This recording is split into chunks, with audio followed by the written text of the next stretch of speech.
Hey guys, welcome back to BQ pharmacy academy. So आज के इस वीडियो लेक्चर में हम फार्मास्यूटिक सब्जेक्ट के ड्राइंग चैप्टर को कवर करेंगे। हम फ्रीज ड्राइंग के बारे में बात करेंगे। सो फ्रीज ड्राइंग का प्रिंसिपल क्या कहता है? It works on the principle of sublimation. So यहाँ पे दो चीज़ें जो है वो इम्पॉर्टेंट हैं, जिसको अगर आप याद रखेंगे तो ये पूरा टॉपिक आपको अच्छे से समझेगा। सो इसमें सबसे पहला जो है वो है सब्लिमेशन। सो सबसे पहले सब्लिमेशन क्या होता है? इसका मीनिंग है where water passes directly from solid state to vapour state without passing through the liquid state. यानी कि जो वाटर है वो जब सॉलिड स्टेट में रहेगा, यानी कि जब बर्फ में रहेगा, तो वो मेल्ट होकर लिक्विड की जगह पर डायरेक्टली वेपर के स्टेट में जाए। इस प्रोसेस को हम क्या कहते हैं? सब्लिमेशन। सो इसको समझते हैं इजी वे में। तो जैसे कि आपने देखा होगा, कोई भी आइस है उसको जब हम लोग हीट करते तो वो क्या होता है? मेल्ट कर जाता है। ऐसे इस तरीके से वो मेल्ट हो जाता है और लिक्विड में कन्वर्ट हो जाता है। और अगर उस लिक्विड को हम लोग अगेन हीट करेंगे तो वो क्या होगा? गैस में कन्वर्ट हो जाता है। बट सब्लिमेशन प्रोसेस में क्या होता है? ये जो सॉलिड है वो इस फेज को स्किप कर देता है टोटली, और जैसे ही हम लोग उसको हीट करते हैं वो डायरेक्टली गैसियस स्टेट में कन्वर्ट हो जाता है। तो इस प्रोसेस को हम क्या कहते हैं? सब्लिमेशन, जिसमें वो मेल्ट होकर लिक्विफाई नहीं होता है, डायरेक्टली वो क्या करेगा? गैस स्टेट में कन्वर्ट हो जाएगा। इसका बेस्ट एग्जाम्पल जो है वो है कैम्फर। यानी कि आपने कपूर देखा होगा आरती वगैरह में, कि कपूर जब हम लोग जलाते हैं तो क्या होता है? उसमें से धुआं आने लगता है जैसे ही हम लोग उसको हीट करने लगते हैं। वो कभी भी मेल्ट नहीं करता। बट कपूर क्या है? एक सॉलिड स्टेट का ही मटेरियल है। तो सॉलिड स्टेट को जब हम लोग हीट कर रहे हैं और वो गैसियस में कन्वर्ट हो जा रहा है, तो इस प्रोसेस को हम क्या कहते हैं? सब्लिमेशन। सो जैसे ही हम कपूर को हीट करते हैं वो क्या हो जाएगा? गैसियस में कन्वर्ट हो जाएगा। इस प्रोसेस को हम क्या कहते हैं? सब्लिमेशन। इसका और एक एग्जाम्पल जो है वो है ड्राई आइस।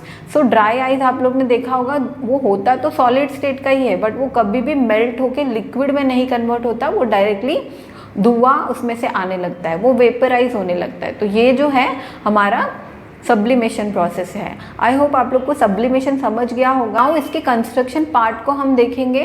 कंस्ट्रक्शन पार्ट, इसके 4 मेन चेम्बर्स हैं जिसको याद करना इम्पॉर्टेंट है। सबसे पहला जो चेम्बर है वो है चेम्बर फॉर वैक्यूम ड्राइंग, जहाँ पे हम लोग ड्राइंग प्रोसेस को कंटिन्यू करने वाले हैं। This chamber contains shelf for keeping the material. यहाँ पे हम लोग मटीरियल को रखेंगे और इसी चेम्बर में ड्राइंग जो है हमारा वो होने वाला है। So second one, a vacuum source. Vacuum pump is connected to the chamber to produce vacuum inside the chamber. So हम लोग ने वैक्यूम पंप लगाया है ड्राइंग चेम्बर के अंदर। इसको हम लोग ने वैक्यूम पंप के साथ में कनेक्ट किया है जिससे कि वैक्यूम प्रेशर इसमें बिल्ड हो। Then next one, a heat source to produce heat.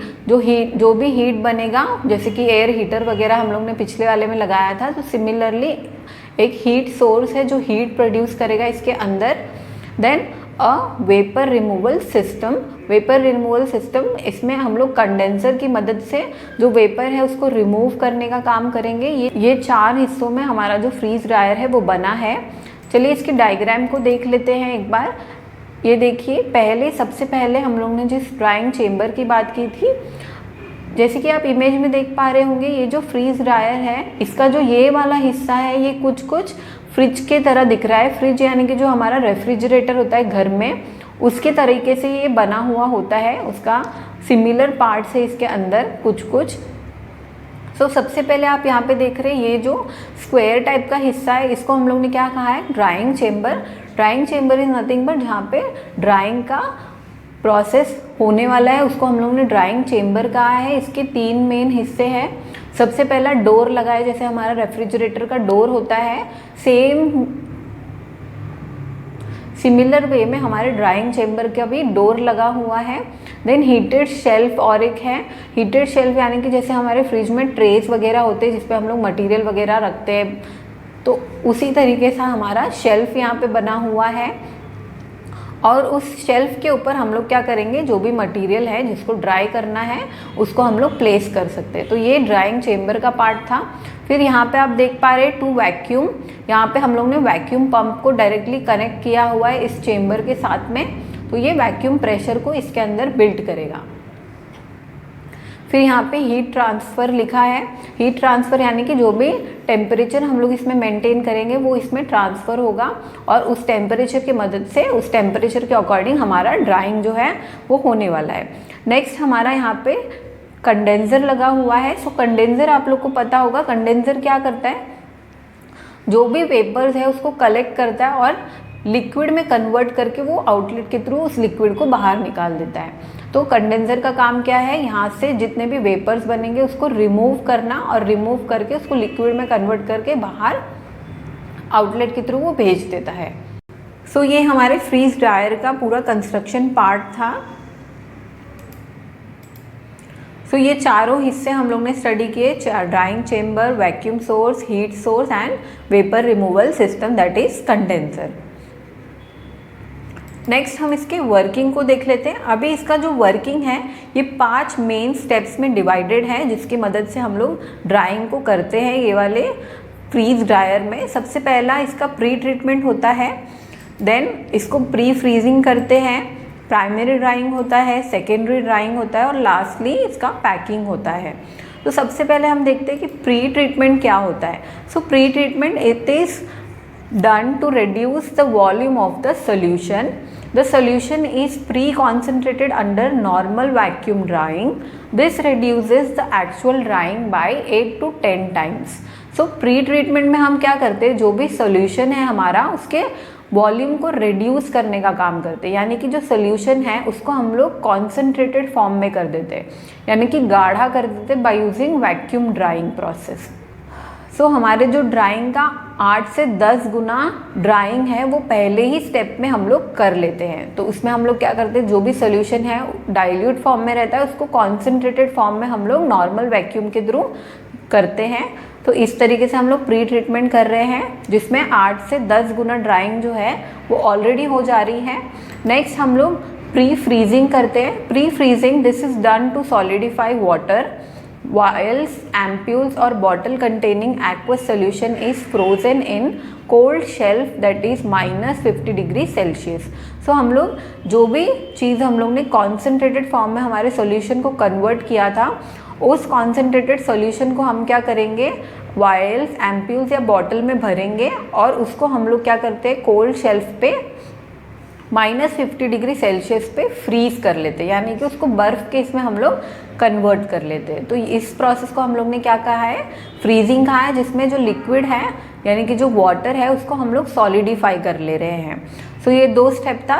पहला स्टेप कॉन्सेंट्रेटेड फॉर्म में कन्वर्ट करना, गाढ़ा कर देना हमारे लिक्विड को, और नेक्स्ट उसको सॉलिडिफाई कर देना।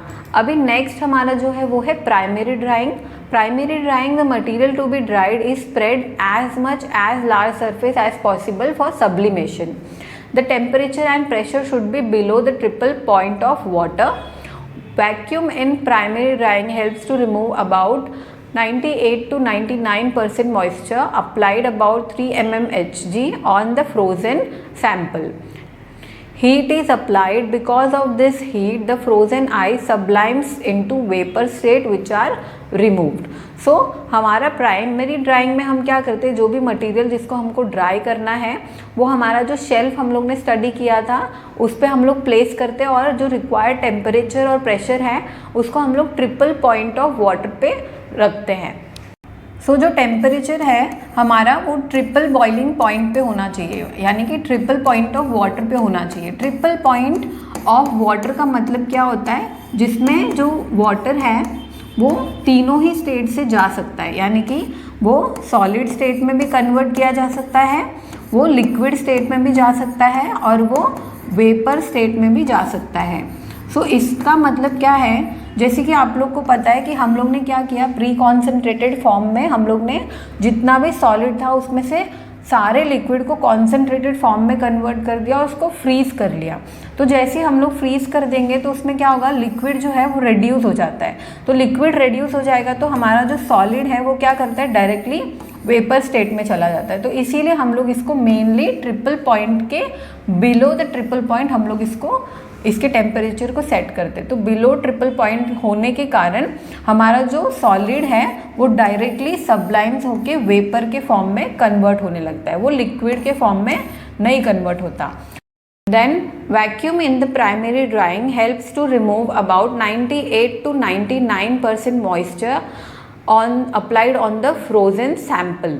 Then heat is applied. Because of this heat, the frozen ice sublimes into vapor state which are removed. So जैसा कि मैंने आपको समझाया कि जो टेम्परेचर और प्रेशर है वो हम लोग below the triple point of water रखते हैं.